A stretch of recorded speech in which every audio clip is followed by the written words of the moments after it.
Pendengar RRI Radio Tangga Bencana COVID-19 Indonesia Tatanan Kehidupan Baru. Pendengar, seperti yang tadi kami informasikan, kami akan mengajak Anda untuk berbincang terkait dengan etika dan pelanggaran dari seorang dokter, begitu ya. Dan seperti yang kita tahu, dokter juga mempunyai kode etiknya sendiri. Dan mungkin untuk pasien ada yang pernah mengalami hal-hal yang tidak sesuai dengan ekspektasi.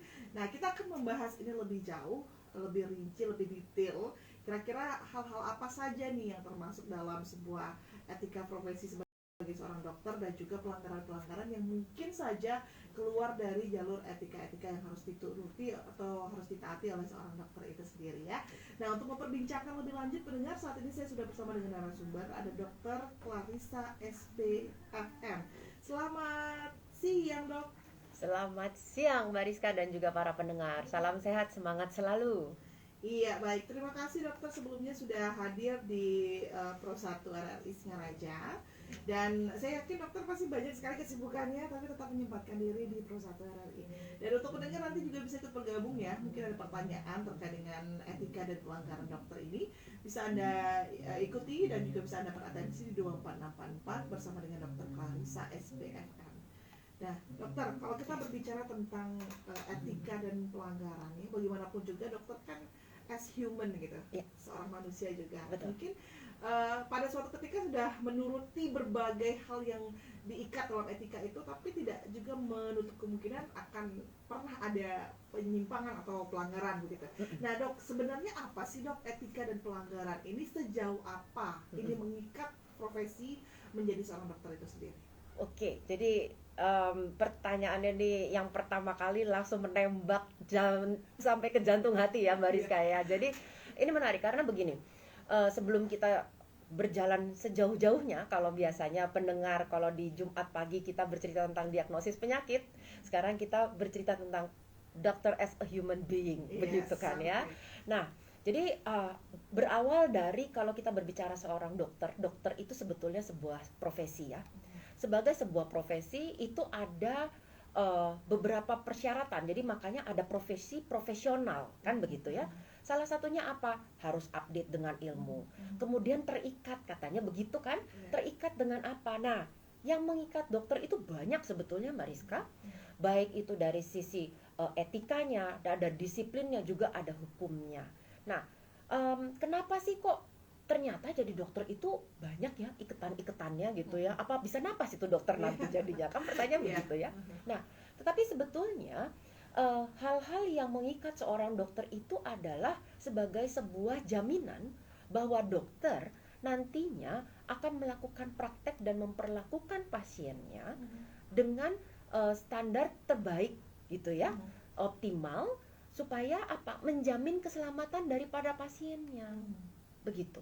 Nah, kalau kita berbicara dari sisi etika, kalau saya atau kita membuka KBBI ya, Kamus Besar Bahasa Indonesia, etika itu kan tentang perilaku baik dan buruk. Ada yang mengatakan juga dari sisi moral.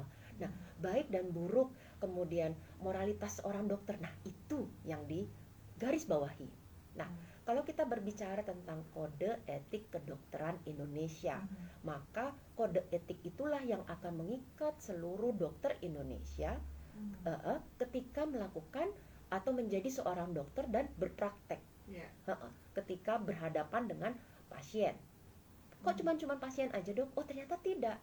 Ternyata pasien iya, kepada sejawatnya juga iya, gitu ya, kepada masyarakat umum juga iya, dan juga kepada dirinya sendiri. Karena dari semuanya itu nanti diharapkan ada sosok dokter yang bisa meyakinkan bahwa ini loh yang saya berikan untuk masyarakat, untuk pasien tersebut, hal terbaik. Karena kenapa? Disadari dengan sangat baik bahwa ketika ada dokter dan juga ada pasien, maka ada pihak yang sakit. Pasien itu kan secara umum dianggap sakit ya. Kemudian dokter itu dianggap sebagai orang yang memiliki pengetahuan, iya kan? Maka dokter itu harus memiliki tanggung jawab bagaimana bisa menyembuhkan yang sakit, tidak dalam tanda kutip menggunakan orang yang sakit untuk mendapatkan sesuatu. Nah, kalau kita berbicara tentang etika tadi, namanya manusia, kita bisa berbuat salah. Itu sebabnya etika mengikat kita untuk mengingatkan kita sebagai seorang dokter. Diingatkan kembali. Nah, ini menarik Mbak Rizka dan juga para pendengar. Pada waktu itu saya pernah mengikuti suatu workshop tentang etika. Nah, sampai terpikirlah di kepala saya dan saya bertanya kepada etisis ya, beliau para profesor dan guru-guru saya itu para etisis gitu. Saya bertanya, kenapa Pak kita harus belajar etika? Pada saatnya, pada suatu saat atau pada suatu titik toh saya juga bisa berbuat ya salah gitu kan. Mungkin saya tidak tepat bertindak gitu. Nah, tetapi diingatkan justru ketika kita belajar etika, ketika kita memperhatikan bahwa kita itu terikat dengan etika, kita akan diingatkan supaya mengurangi kemungkinan itu terjadi. Begitu. Iya, karena kalau kita berbicara etika, maka kita akan berbicara baik dan buruk. Ya toh? Begitu. Is it good or not? Iya. Iya. Baik, sebagai seorang dokter kan mungkin bukan cuma dokter ya, Iya. profesi lain pun bisa mengalami pelanggaran-pelanggaran ini. Tapi sejauh mana dok, pada saat kita tahu bahwa yang dilakukan dokter ini melanggar nih, sebagai masyarakat awam saja, ya kita bisa aware, kita bisa paham, wah ternyata dokter ini nggak bisa nih, saya harus speak up sebagai masyarakat misalnya seperti itu. Silakan dokter. Iya, ada satu poin yang tadi belum saya tambahkan Mbak Rizka. Tadi ya, kan pertanyaannya adalah bagaimana supaya masyarakat awam itu bisa aware nantinya bahwa ini dokter melakukan pelanggaran atau tidak.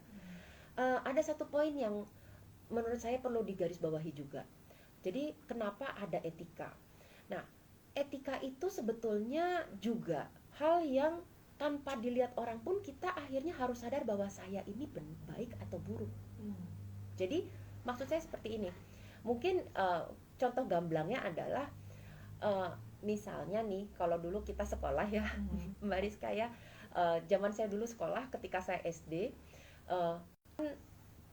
harus pakai seragam nih. Nah, kalau hari Rabu dulu saya harus pakai seragamnya itu warnanya coklat muda dan coklat tua. Nah, ketika saya datang, saya pakai baju putih-putih, maka saya melanggar aturan sekolah, iya kan ya. Nah, kalau misalnya etika, misalnya nih pada waktu itu sekolah ada, cuman kebetulan nggak ada yang sadar, ya toh, tapi saya sadar sendiri. Nah, etika itu membuat kita sadar dengan diri kita sendiri tanpa harus ada yang mengingatkan sebetulnya, gitu. Jadi kenapa harus ada etika? Karena itu adalah kalau saya berkaca pada buku kode etik kedokteran gitu ya, etika itu menjadi pencerah kita. Jadi tanpa harus ada orang yang tahu, kita harus mengetahui kondisi diri kita sendiri. Is it good or bad? Begitu. Nah, tanpa ada orang yang mengetahui, tapi kita harus introspeksi diri dulu. Iya, betul. Itulah fungsi etika itu sebetulnya. Nah, nanti sampai dia akhirnya tertulis, dibukukan gitu ya dalam sebuah literasi. Nah, maka kemudian tadi pertanyaannya, lalu masyarakat taunya bagaimana? Nah, secara garis besar, secara umum, masyarakat ketika merasakan ada sesuatu yang aneh atau tidak nyaman, tentu kami membutuhkan laporan, gitu kan? Kenapa? Karena kalau tanpa laporan, maka kami tidak akan pernah tahu apa yang sebetulnya dirasakan atau dialami oleh pasien ataupun masyarakat. Nah, nanti laporan tersebut baru akan ketahuan apakah ini masuknya ke dalam etika kedokteran, atau masuknya ke dalam disiplin kedokteran, atau masuknya ke dalam hukum. Seperti itu, baik itu pidana maupun perdata, atau gabungan di antara salah dua atau salah tiga atau bagaimanapun itu.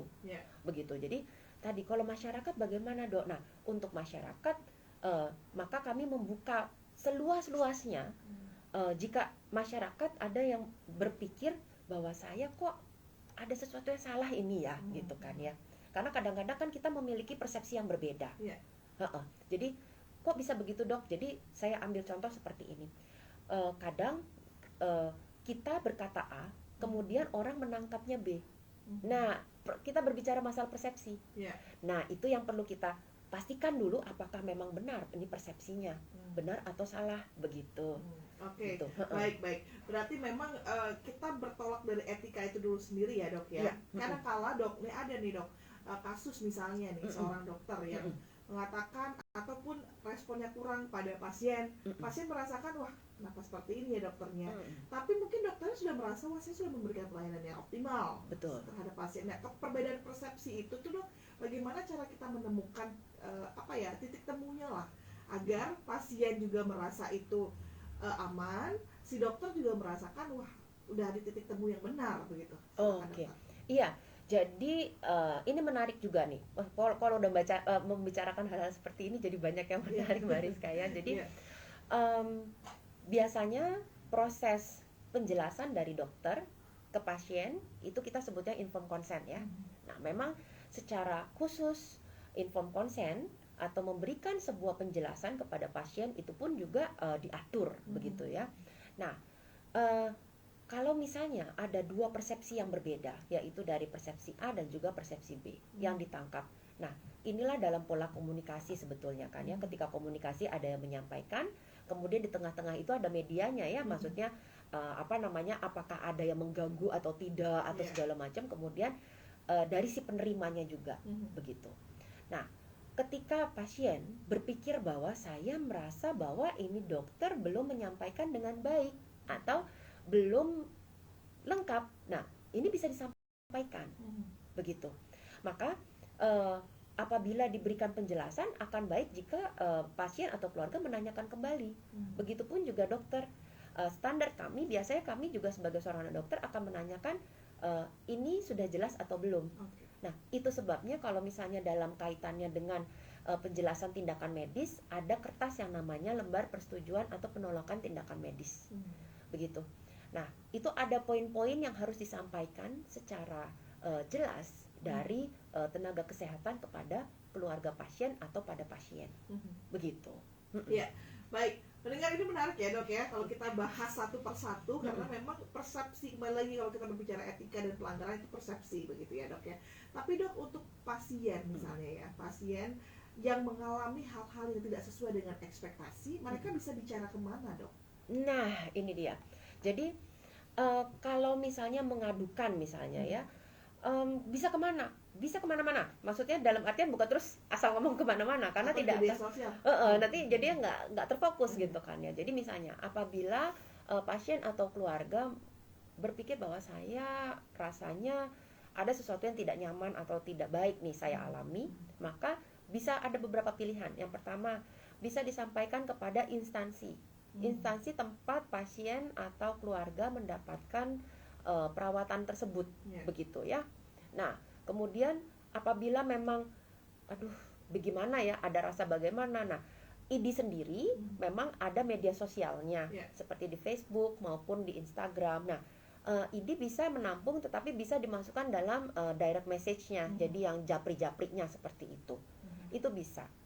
Sehingga secara khusus kita kira-kira bisa bantu apa untuk masyarakat. Karena bagaimanapun juga kan kita fokusnya adalah memberikan pelayanan juga untuk masyarakat ya, begitu. Ya. Baik, berarti memang bicaranya, mengadunya di tempat yang benar. Ya, di saluran yang ada, begitu. Jangan sampai nanti salah curhat menimbulkan konflik lain begitu ya dokter ya. Iya, saya justru sedih ya. Jadi maksudnya gini, kalau misalnya ada suatu permasalahan kemudian disampaikan di salurannya mungkin masih belum tepat gitu, penyelesaiannya belum tentu bisa tepat juga gitu ya. Karena kan kadang-kadang gini, kalau kita berbicara dengan pihak-pihak lain belum tentu ada suatu pengertian yang sama dengan apa yang terjadi. Nah, karena nanti ketika ada sebuah laporan, kalau kami prosedurnya kurang lebih seperti ini di etika. Jadi di ID ada yang namanya MKEK atau Majelis Kehormatan Etika Kedokteran. Nah, ketika ada laporan maka kami melakukan beberapa langkah. Misalnya penelusuran, penelaahan yang seperti itu. Jadi tidak bisa serta-merta kita langsung yang asal tuduh, oh ini keluarganya yang salah, oh ini pasiennya, atau oh ini dokternya yang salah. Tidak bisa seperti itu gitu. Kenapa? Karena semua harus berimbang. Karena setelah kita bisa mendapatkan fakta yang baik, data yang baik, baru kita bisa melihat bahwa ini permasalahannya bagaimana. Nah, saya diajari juga oleh guru-guru saya bahwa good ethics based on the good fact gitu. Jadi kita harus ada fakta yang baik dulu, yang benar dan baik gitu. Gitu. Dok, Ya. seandainya dokter yang melanggar, yang bukan mengadili ya, tapi yang memberikan suatu conclusion itu apakah dari ID juga, Dok? Oke, baik. Jadi gini, ketika keluarga atau pasien atau dari masyarakat ada aduan, kita mulai dari situ dulu ya, Mbak. Nah, ada aduan, kemudian nanti kan akan dipilah-pilah dulu nih. Ini aduannya yang bagaimana nih, gitu ya. Nah, ketika memang ditemukan, oke, ini ada murni pelanggarannya di etika kedokteran. Ya. Nah, maka kita dari MKEK kita akan melakukan telaah tadi ya, proses telusur segala macam. Nah, kemudian nanti ada sidangnya. Nah, nanti dari hasil sidang itu kita akan memberikan rekomendasi, begitu. Nah, nanti sanksi terhadap pelanggaran nanti akan tergantung dari pelanggaran tersebut. Nah, nanti siapa yang akan melakukan? Nanti tergantung apakah memang nanti ada, misalnya kalau pembinaan gitu ya, nanti pasti ada kerjasama antara MKEK juga dengan ID gitu ya. Nah, kemudian nanti misalnya ada hal-hal lainnya ya nanti akan dikoordinasikan dengan pihak-pihak terkait begitu. Ya, baik Dok, sejauh ini pelanggaran apa sih Dok yang paling bisa dikatakan 11-12 lah dengan profesi begitu, yang paling sering ditemukan dari seorang dokter? Ya, jadi pelanggaran apa nih maksudnya nih? Pada saat melakukan tugas beliau sebagai seorang dokter. Oh iya. Nah, kalau misalnya ditanya apa sih biasanya pelanggaran yang paling sering begitu ya. Nah, ini secara statistik kita nggak bisa ngomong juga Mbak, gitu ya. Karena kenapa? Karena untuk bisa mengatakan bahwa mana pelanggaran yang paling banyak, maka kita harus butuh aduan. Nah, selama aduan tidak ada, maka kita tidak bisa mengatakan bahwa ini adalah sebagai sebuah pelanggaran, begitu. Nah, namun secara umum begitu ya, yang biasanya membuat friksi ya rasa aduh ini hal kecil tapi bikin gak nyaman gitu ya, rasanya kayak ketek basah gitu kan. Aduh maaf pemirsa ya, jadi saya memberikan bahasa yang lebih mudah diterima gitu ya.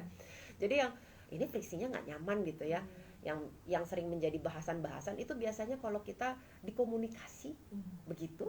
Jadi kayak tadi ya poin yang sudah disampaikan Mbak Rizka sebelumnya tadi, masalah ketika ada komunikasi, yaitu memberikan penjelasan. Memberikan penjelasan, masalahnya berarti dokternya nggak bisa ngasih penjelasan ya Dok? Enggak, bukan begitu. Jadi maksudnya begini, kadang dokter sudah memberikan penjelasan tetapi mungkin keluarganya yang belum paham ya. Nah, loh Dok, kalau gitu keluarganya suruh paham dong. Oh iya. Nah, keluarga sudah paham, cuma nanti kadang-kadang keluarga lainnya yang belum paham. Nah, sedangkan sebagai seorang dokter ataupun tenaga kesehatan, bukan hanya dokter ya, tenaga kesehatan secara umumnya juga, ketika kami melakukan pemberian informasi yang bertujuan untuk mendapatkan persetujuan atau penolakan terhadap tindakan yang akan dilakukan, itu kan ada urutannya. Yang wajib diberitahu itu kan urutannya mulai dari kalau misalnya dia berkeluarga itu adalah suami atau istrinya yang sah, tapi kemudian kalau misalnya suami atau istrinya sudah tidak ada, maka anaknya, dan urutan berikutnya. Nah, yang kadang-kadang tenaga kesehatan itu sudah betul memberikan, misalnya gini, yang memerlukan tindakan adalah suami atau misalnya istrinya yang perlu tindakan. Kemudian sudahlah diberikan informasi kepada si suami. Nah, cuman kadang-kadang nanti suami sudah setuju, kami sudah persiapan, tiba-tiba nanti ada lagi dari mananya muncul. Nah, itu yang kadang-kadang membuat kami jadi deg-degan juga ya, salah di mana gitu. Tapi ya sudah, tidak apa-apa. Kami juga mencoba memahami bahwa oke, inilah masyarakat. Cuman mohon dipahami bahwa tidak mungkin proses pemberian informasi itu kita harus berikan pada semua orang.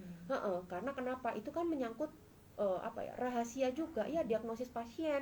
Dan kita terikat dengan yang namanya menjaga rahasia kedokteran begitu.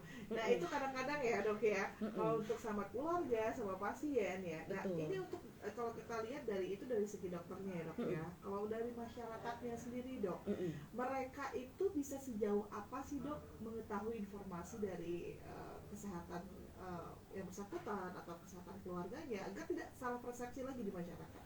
Oke, nah ini menarik. Jadi gini, ada beberapa hal yang pasien itu justru kadang yang tidak mau dibuka kondisi medisnya.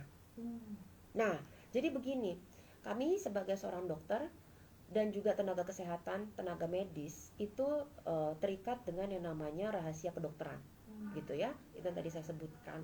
Sehingga ketika kami berhadapan dengan seorang pasien dan pasien itu terdiagnosis dengan suatu penyakit, itu maka tidak boleh serta-merta kami bisa langsung ngomong aja ke setiap orang yang mengaku sebagai keluarganya. Oke. Heeh. Itu harus garis bawahi ya dok ya. Betul. Apalagi sampai si pasien ini menyatakan bahwa dokter, saya minta penyakit saya ini untuk tidak diberitahukan. Sudah. Walaupun keluarga yang meminta. Walaupun keluarga yang meminta. Kecuali kalau misalnya dalam situasi KLB.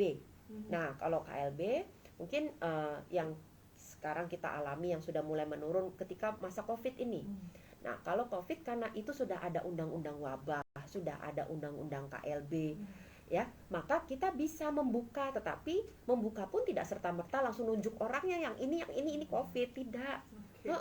Itu jadi misalnya ini, tapi itu pun juga pada orang-orang tertentu yang memang berkepentingan karena gunanya untuk apa? Untuk tracing. Jadi untuk mengetahui di mana. Jadi pencatatan epidemiologis.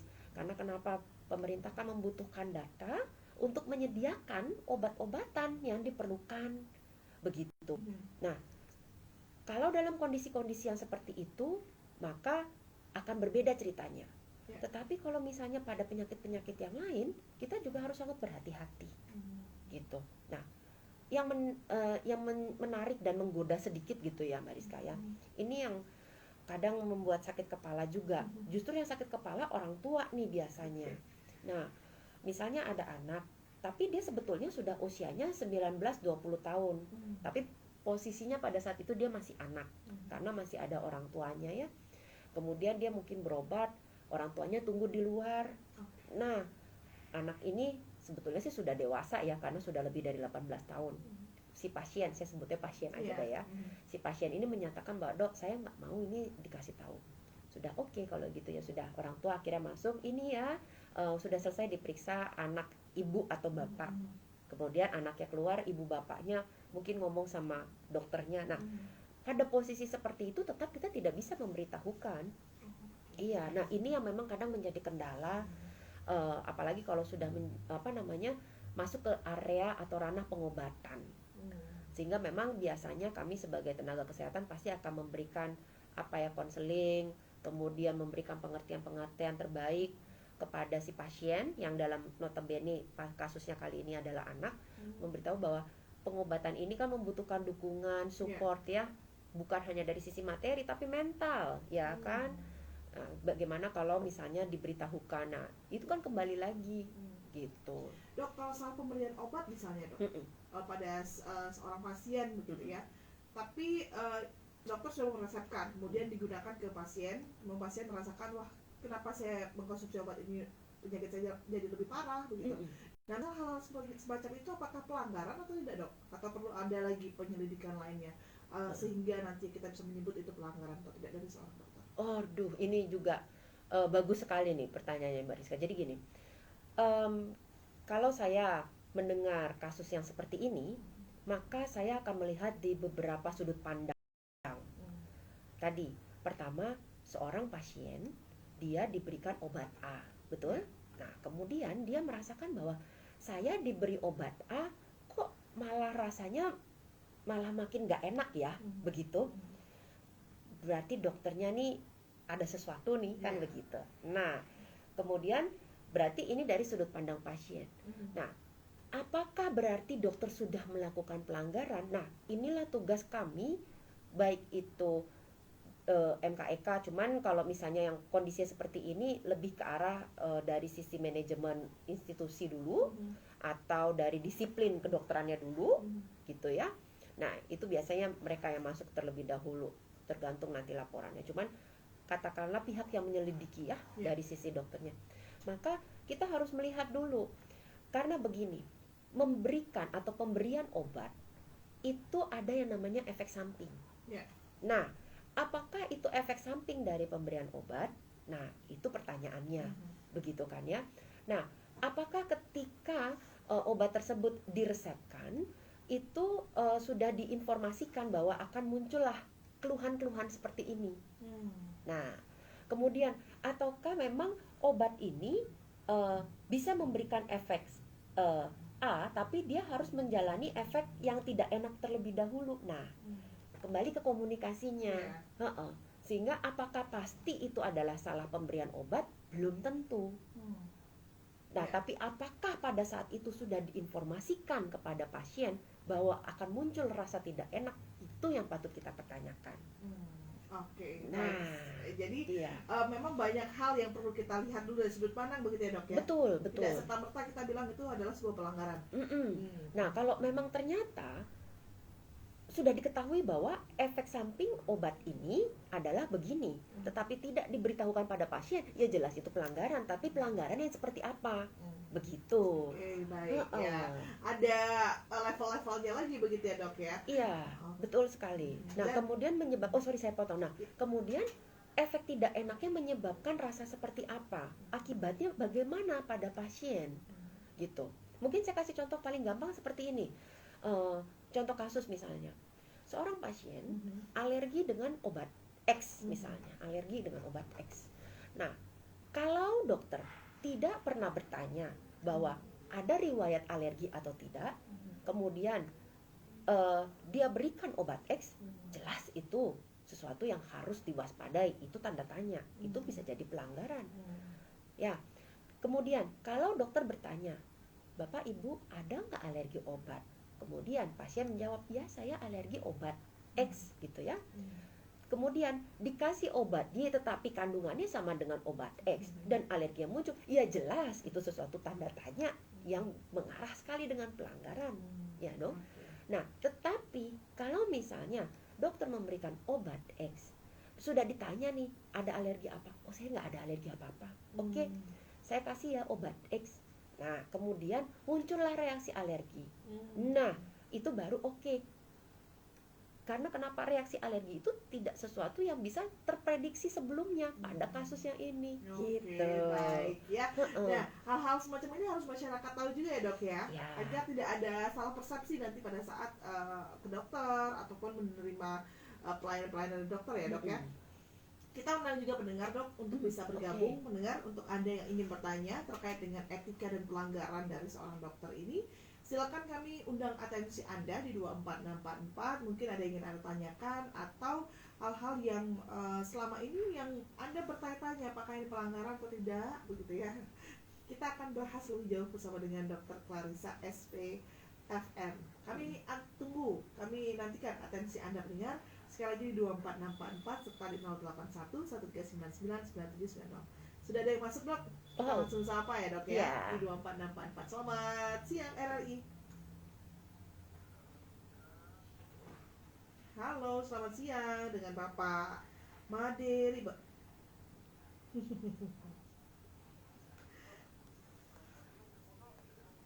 Oke. Silakan Pak Made.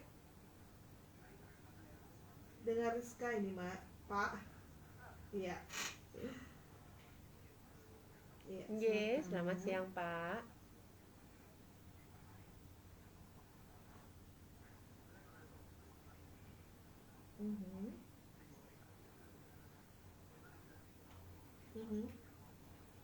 Iya.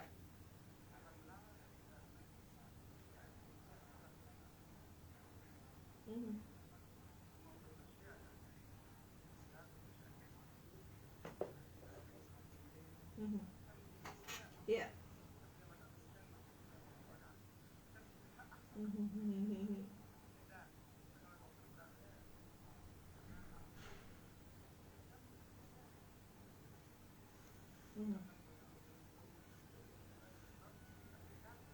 Iya, baik.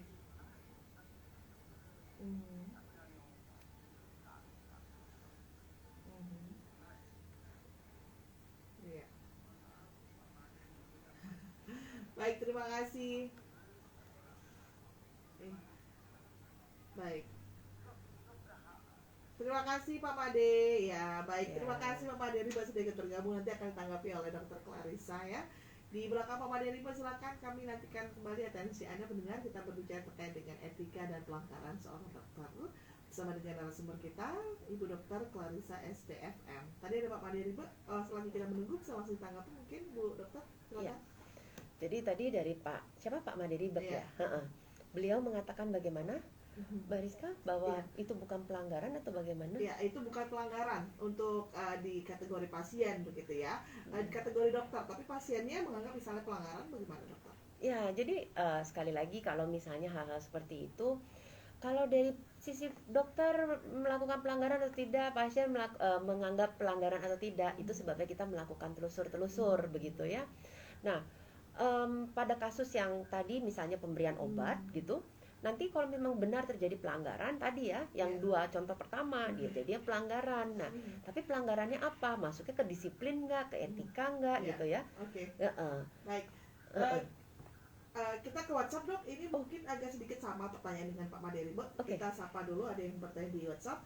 Selamat siang Mbak Rizka, salam kenal untuk Dokter Clarissa. Saya selalu senang mendengarkan Dokter Clarissa saat menjelaskan. Halo, selamat siang untuk Ibu Putu yang ada di Jalan Gajah Mada. Terima Saya ingin kasih. bertanya, kalau surat izin sakit kita minta diagnosa bisa tidak dokter? Apakah atau bagaimana sebenarnya? Apa cukup dengan surat keterangan sakit saja? Ya, baik. Surat keterangan sakit atau izin sakit. Nah, Iya. itu seharusnya seperti apa dok? Apakah memang harus ada diagnosanya atau tidak begitu dokter? Baik, terima kasih Bu Putu. Jadi semangat ya kita. Terima kasih Bu Putu. Jadi terkait dengan surat keterangan sakit. Jadi, aduh saya jadinya deg-degan juga nih kayak mengajar. Tapi semoga ini bukan mengajar, kita kan ngobrol ringan ya. Iya, jadi di dalam surat keterangan sakit memang jadi gini, surat keterangan sakit itu termasuk dalam surat keterangan medis. Jadi surat keterangan medis itu adalah semua surat yang akan dikeluarkan oleh seorang dokter. Sekarang tergantung kebutuhannya apa. Nah, surat keterangan medis itu kebutuhannya dari siapa?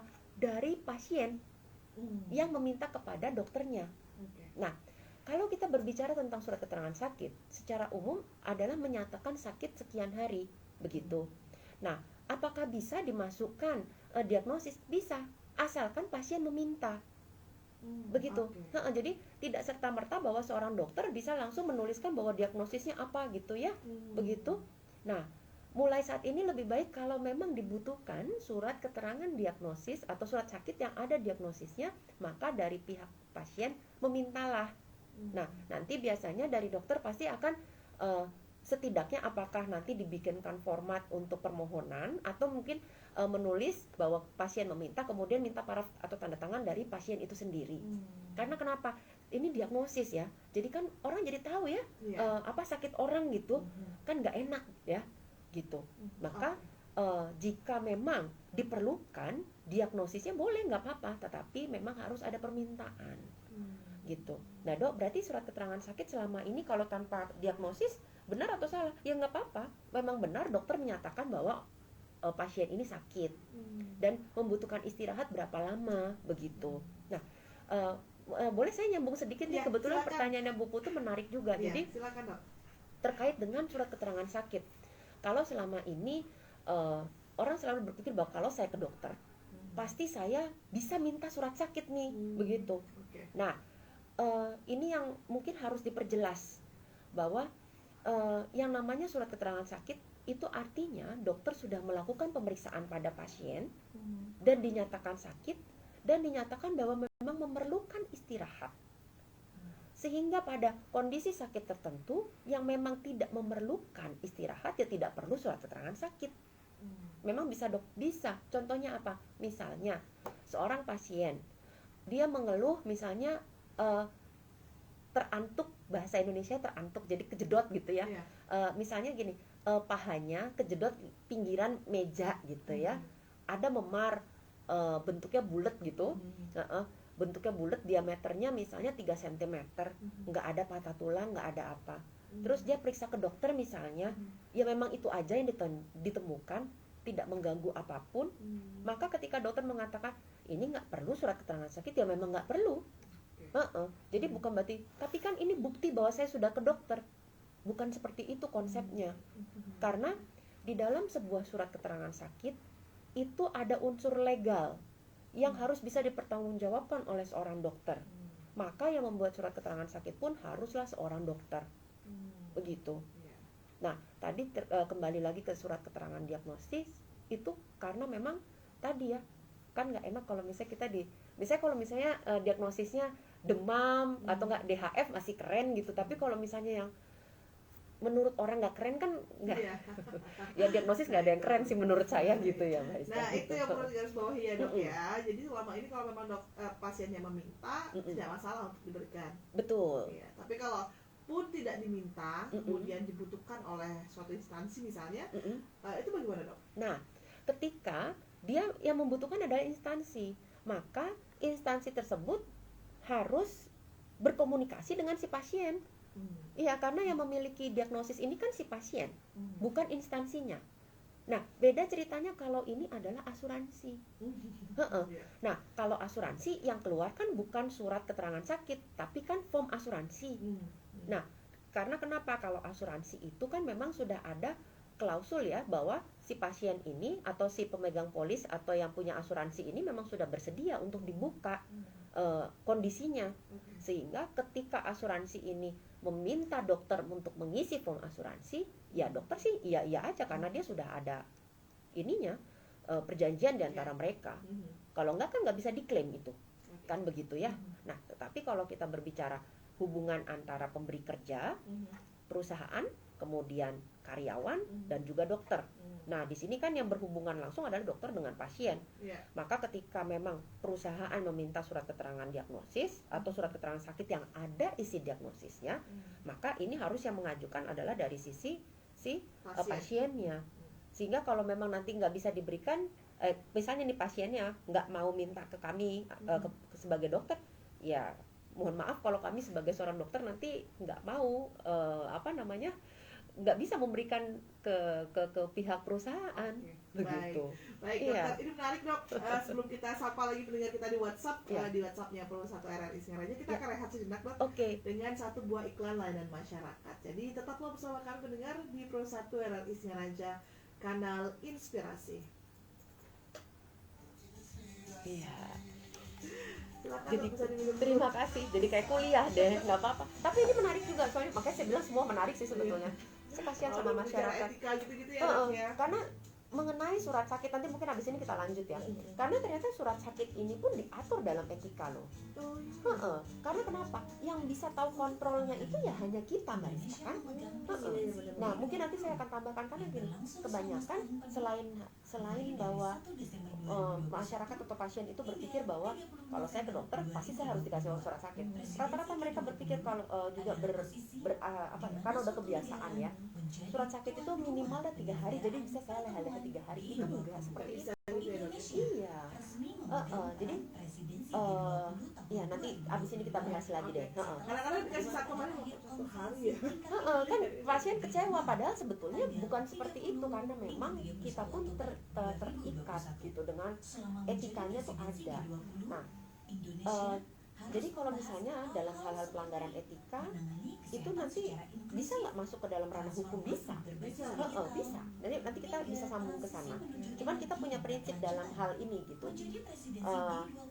Jadi misalnya gini, contohnya kayak apa ya? Saya cari yang paling gamblang deh. Contohnya pada kasus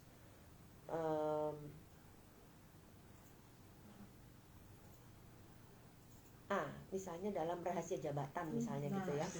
Tadi ya tentang diagnostika. Kita misalnya tidak memegang rahasia jabatan dengan baik.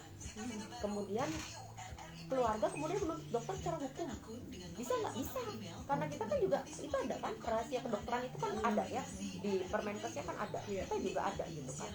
Nah itu yang hal-hal seperti itu bisa, cuma nanti kalau misalnya ada 2 pengadilan yang berjalan, mana yang didahulukan itu nanti ada tata aturannya, nanti mungkin kita bisa bahas sedikit gitu.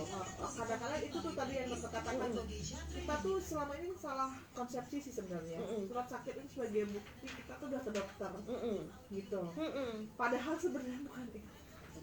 Untuk minta istirahat ya dok ya, sebenarnya ya.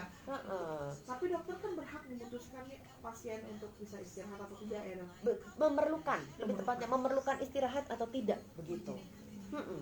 Apakah memang dengan kondisi yang ini benar-benar harus dia istirahat dulu, tirah baring, atau misalnya karena memang dia supaya tidak menulari orang dan lain sebagainya gitu. Itu ada banyak pertimbangannya ternyata. Betul.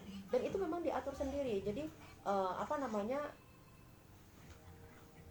memang harus berdasarkan pemeriksaan, kemudian dengan analisis dan segala macam.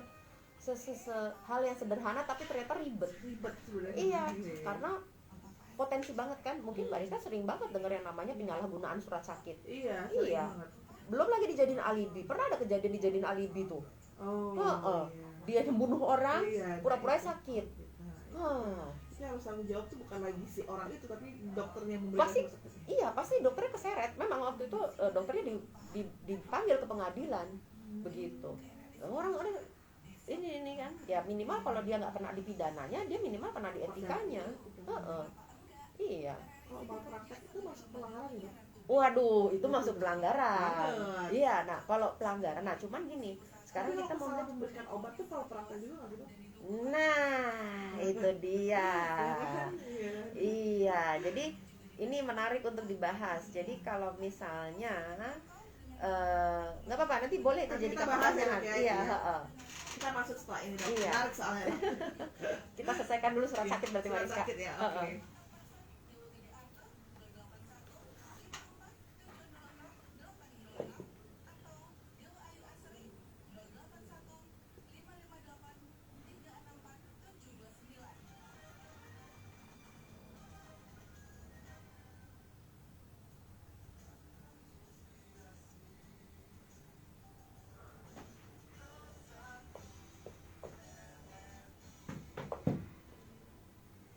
Pendengar RRI Radio Tangga Bencana COVID-19 Indonesia Tatanan Kehidupan Baru, Anda masih bersama kami di Pro 1 RRI Singaraja, Kanal Inspirasi.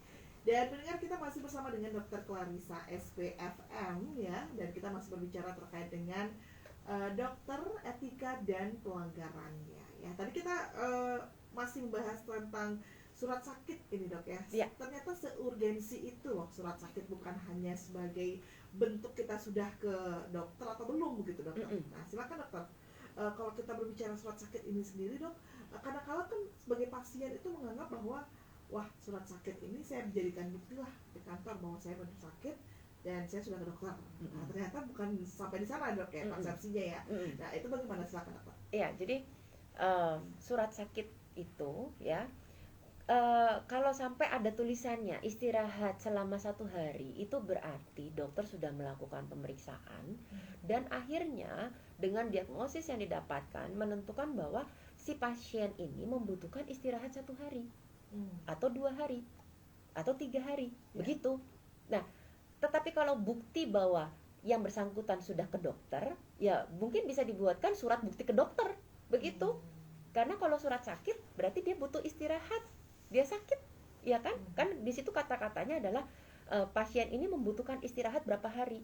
Lah dok, kalau misalnya dokternya mengatakan bahwa saya tidak perlu surat sakit, saya tidak, tapi saya butuh nih surat bahwa bukti saya sudah ke dokter. Kalau dokternya mengatakan bahwa tidak perlu istirahat, ya tinggal ditulis aja tidak memerlukan istirahat di rumah, tetapi sudah berobat, begitu. Ya, jadi ini memang hal yang sederhana. Dan memang saya sadari penuh ketika saya di puskesmas juga, ini cukup menjadi bahan diskusi yang cukup runcing antara dokter dengan pasien. Karena sebuah surat sakit itu tidak sesederhana bahwa ini hanyalah secarik kertas. Di dalam kode etik kedokteran bahkan memberikan sebuah pernyataan hasil pemeriksaan di dalam sebuah surat keterangan medis itu diatur, Mbak Rizka. Kami diikat untuk hal itu, bahwa sebuah surat keterangan medis ya itu berdasarkan hasil pemeriksaan dan itu harus bisa dipertanggungjawabkan. Nah, itu sebabnya seorang dokter tidak bisa serta-merta sembarangan memberikan surat sakit, kemudian menerbitkan atau bagaimanapun juga. Karena itu harus bisa mempertanggungjawabkan secara hukum juga apabila terjadi sesuatu begitu. Ya, baik ya. Jadi memang ini juga penting untuk diketahui oleh banyak orang begitu dok ya, terkait dengan surat sakit ini agar nantinya tidak menjadi hal-hal yang patut untuk dipermasalahkan jika kita sudah tahu marwahnya seperti apa. Iya, Gitu ya, Dok, ya. betul. Nah, Dok, tadi kita sempat menyinggung terkait dengan pemberian obat ya, Dok, ya. Iya. Jika pasien merasakan bahwa wah ternyata obat ini tidak cocok nih untuk saya gitu. Iya. Ya. Itu dari segi pasien yang punya persepsi seperti itu. Mm-mm. Bagaimana dengan dokter? Mm-mm. Jika dokternya memang salah memberikan obat misalnya seperti itu ya. Oke. Apakah itu masuk di ranah yang populer kita dengar istilahnya malpraktek? Oke, berarti di sini kita berbicara dokter salah memberikan obat. Sebetulnya ini nggak pingin banget sampai terjadi ya. Sedih banget karena kenapa kalau sampai dokter salah memberikan obat itu apa ya? Sedihnya itu kita pasti nomor satu lebih ke arah pasien. Nah, kalau kita melihat tadi ada yang namanya malpraktek. Nah, kalau kita melihat dari sisi hukum ya, di sini memang saya tidak berbicara hukum murni ya, tetapi secara umum begitu. Karena kan kalau saya di sini divisinya di ID adalah sebagai MKEK di Kode Etik Kedokteran. Kalau hukum ada namanya BHP 2A ya. Nah, tetapi secara umum saya berbicara secara umum. Kalau seorang dokter dianggap salah memberikan obat, maka dilihat dulu efeknya. Ini memberikan efek apa pada si pasien? Kalau misalnya obat tersebut salah tetapi tidak menimbulkan efek apapun, beberapa pakar hukum mengatakan bahwa ini tidak bisa disebut menimbulkan kerugian, begitu. Ya, sehingga kalau dia tidak menimbulkan kerugian, tidak menimbulkan efek apapun, dari para pakar hukum itu menyampaikan bahwa ya udah berhenti sampai di sana, begitu. Sehingga lalu dokternya diapakan, Dok? Maka si dokter bisa kenanya di ranah etika ataupun disiplin, tapi tidak sampai dihukum, begitu. Jadi ini saya mengutipnya dari para pakar hukum, begitu. Nah, tetapi kalau sampai obat yang diberikan salah, kemudian menimbulkan kecacatan, atau dia menimbulkan kematian, itu beda ceritanya, gitu. Maka bisa sampai masuk ranah hukum, bisa mau pidana, bisa mau perdata, bisa, begitu. Nah, ini yang harus sangat diwaspadai. Nah, itu makanya saya bilang, aduh jangan sampai, karena kasihan pasiennya, dan kami sebagai seorang dokter semaksimal mungkin tidak ingin itu terjadi, begitu. Nah, kalau tadi kita berbicara tentang malpraktek, kalau kita berbicara malpraktek, maka tadi ada hal yang kami menyebutnya 4D, Mbak. Ya, ada cuti dan lain sebagainya gitu ya. Yang intinya adalah apakah kami seorang dokter melakukan hal yang tidak seharusnya dilakukan, atau tidak melakukan hal yang seharusnya dilakukan, atau kemudian menimbulkan nggak efek akibat pada si pasien tersebut. Ada yang terlewatkan nggak dari dokternya. Nah, inilah yang pada akhirnya menjadi tanda tanya, benar ini malpraktek atau tidak, gitu. Iya, baik. Terima kasih dokter atas penjelasannya, Bu ya. Tampaknya kita membutuhkan waktu lebih panjang lagi untuk membahas tentang ini, karena tidak terasa waktu kita sudah hampir mendekati pukul 12 waktu Indonesia Tengah, karena kita mau trisandia dulu, khususnya untuk umat Hindu Dharma. Namun sebelum itu, Dok, sebelum kita tutup, dokter bisa memberikan closing statement untuk masyarakat pendengar kita yang terkait dengan etika dan pelanggaran yang bisa kita waspadai lah ya, yang bisa dilakukan oleh misalnya tenaga medis ataupun dari kitanya sendiri sebagai pasien. Baik. Terima kasih kepada Mbak Rizka dan juga seluruh pendengar. Jadi pada dasarnya kami sebagai seorang dokter pasti menginginkan yang terbaik bagi pasien-pasien dan juga untuk masyarakat. Apabila dari masyarakat ataupun dari pasien maupun dari keluarga berpikir bahwa ada sesuatu yang tidak menyenangkan atau patut untuk diwaspadai, maka silakan untuk memberikan atau menyampaikan aspirasi ke dalam kanal-kanal yang sudah disediakan, sehingga kami bisa membantu pada akhirnya apa yang bisa kami tindak lanjuti dan perbaikan apa yang bisa kami lakukan untuk kedepannya. Mungkin dari saya itu saja dulu. Ya, baik. Terima kasih Dr. Clarissa atas informasinya dan closing statementnya. Dan semoga nanti kedepannya, Dok ya, kita bisa saling introspeksi seperti tadi kita di awal berbicara bahwa etika ini kembali lagi diintrospeksi ya. Bukan hanya dari dokternya tapi juga dari pasiennya sendiri. Betul sekali. Jadi ini siang ini kita klinik curhat dokter pasien. Luar biasa. Saya pasiennya, Dok. Terima kasih Dr. Terima kasih.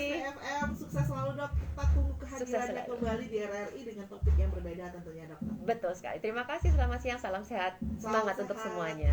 semangat untuk semuanya di hari Jumat ini. Dan sepastinya jangan kemana-mana, kami masih akan hadirkan rangkaian informasi lainnya untuk Anda mendengar dalam Lintas Siang Raja Siang. Saya Rizka Desiandra, selamat siang.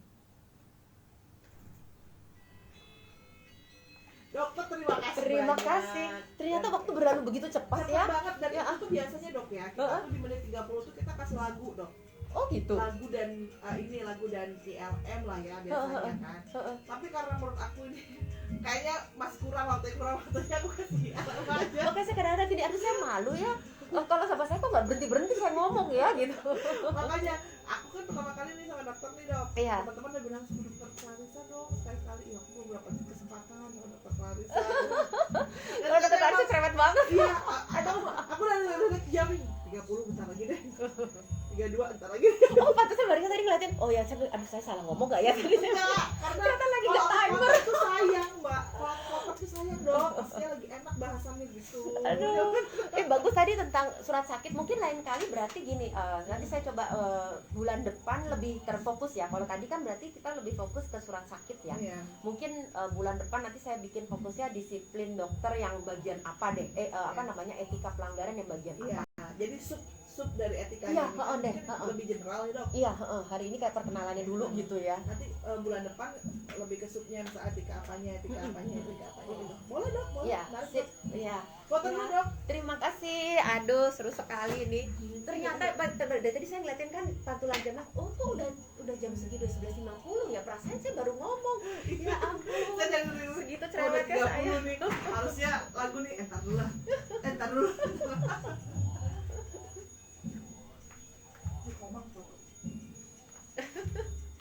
Aduh, ya ampun.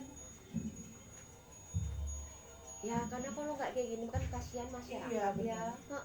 Karena ini juga kayak hal yang kita anggap biasa, tapi ternyata itu sistemik gitu. Betul. Penting untuk kita tahu. Yang sebetulnya saya tadi masih belum berani bahas juga sih, kayak kemarin ada pertanyaan. Iya. Mungkin nanti yang berikutnya kita bahas. Beli minta tolong fotokan lagi. Siap. Seperti biasa foto. Nih semoga nggak bosen ya. Aduh, saya mulu. 32. Oke lagi 321. 321. 321. Oke lagi 321. Ya. Siap. Sip, terima kasih. Sampai ketemu lagi, Mbak Rizka. Kalau sama Pak Dokter ya dan Oh, anak-anak. Masih deg-degan nggak dok? Kalau anak-anak pada mau balap. Aduh, udah mati rasa saya. Yang penting jalan terus gitu. Terima kasih. Makasih, Nanti saya Dokter. di Iya, Siap. Makasih, dokter.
logonya tuh kan ada di sini.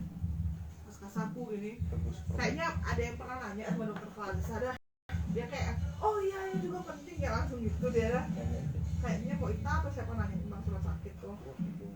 Pantesan dia kayak wow gitu, kayak oh iya ini juga Tahu penting. dia soalnya hampir langsung kebayang wajahku tuh. Siapa sih yang brewok gondrong nggak jelas itu? Kali dokternya Hah? kurus. Ngeri dah.